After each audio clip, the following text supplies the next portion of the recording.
Cape Town is a vibrant city on the coast of South Africa, a mecca for some of the continent's most rich and educated. It's famous for the beautiful beaches, soulful music, delicious food, and apartheid.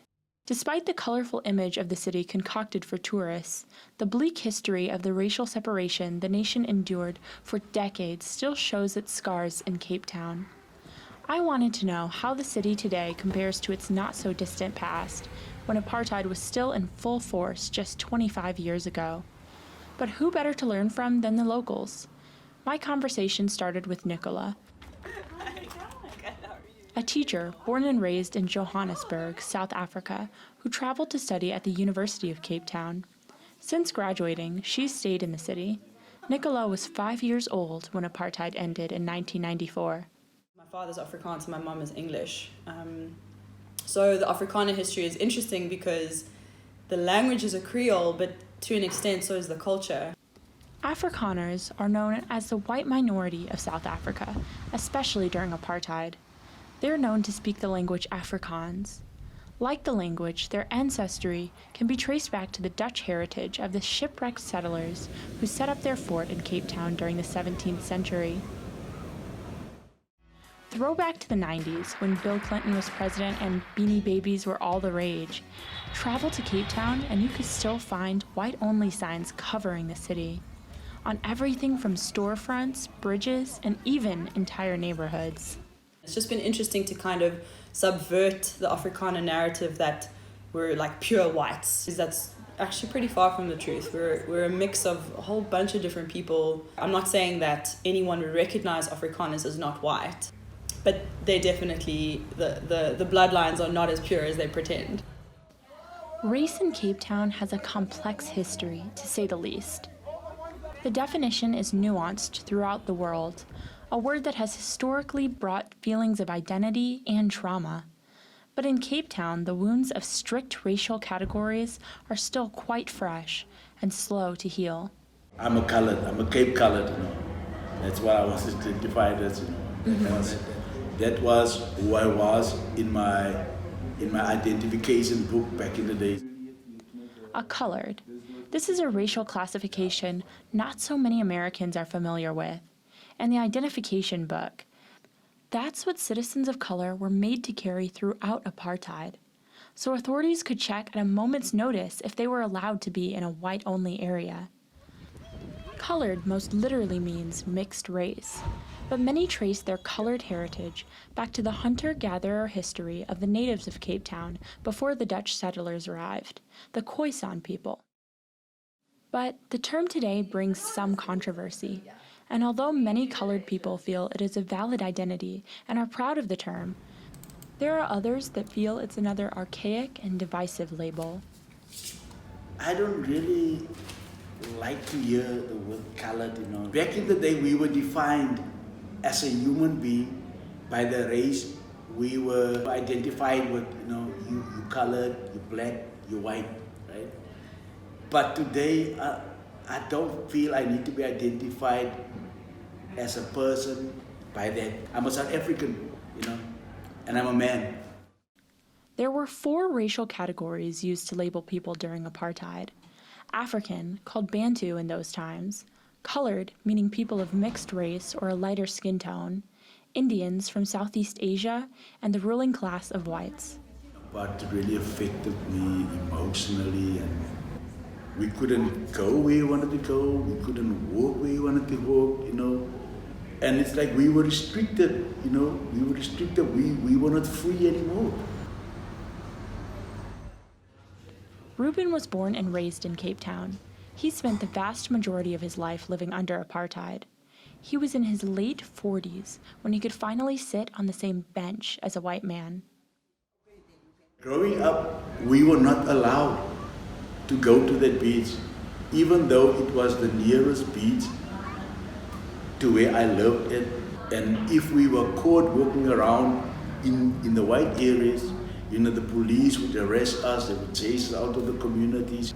And we grew up with that, and it's like a kind of hatred, started breeding in your heart, a hatred towards towards white people, you know, a disliking towards them, you know, and.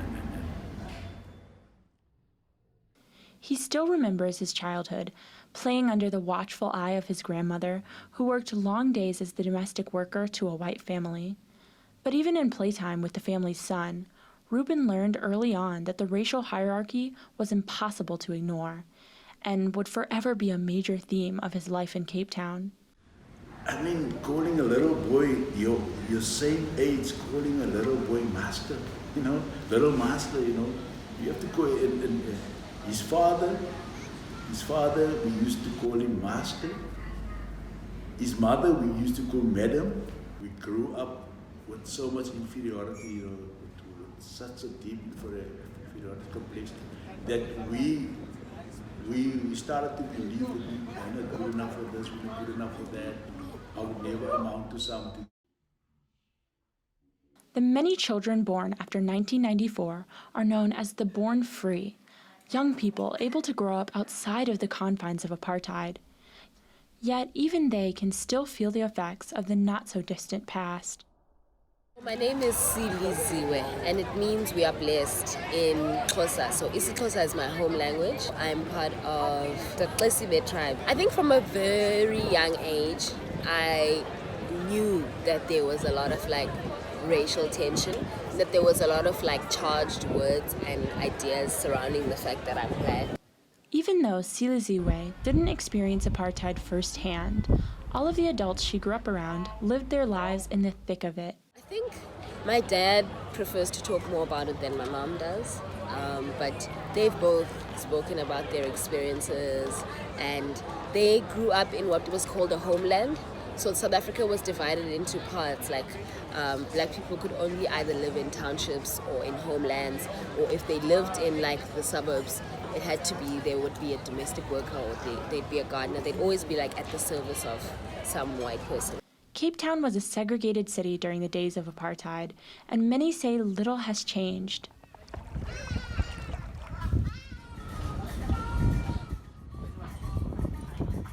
The white suburbs can be found in the lush greenery at the base of the mountains and the ritzy beachfront properties. And the black and colored shanty towns full of handmade sheds are packed in the flatlands. In Cape Town, how stark the differences are. You'll have a house that is 100 million rands, and then you'll have someone who's living in a shack that's made out of zinc and wood and whatever. It's all part of an institutional thing that nobody's trying to fix. So that's why I think Cape Town is more segregated than others, because it's got a majority white population, and the interests being served here are for those who are rich, and those who are rich are white.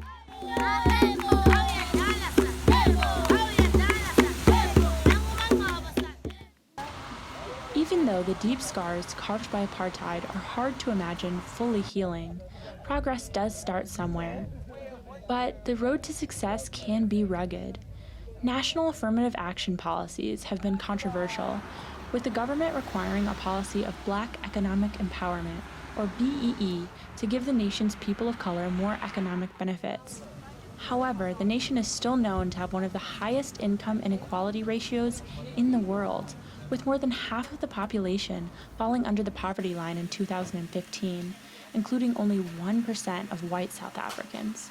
There's a huge amount of resentment because there are all these skilled white men who essentially lost their jobs and are now not hireable. They're not desirable hires because of BEE. And so how do they support their families? What do they do now?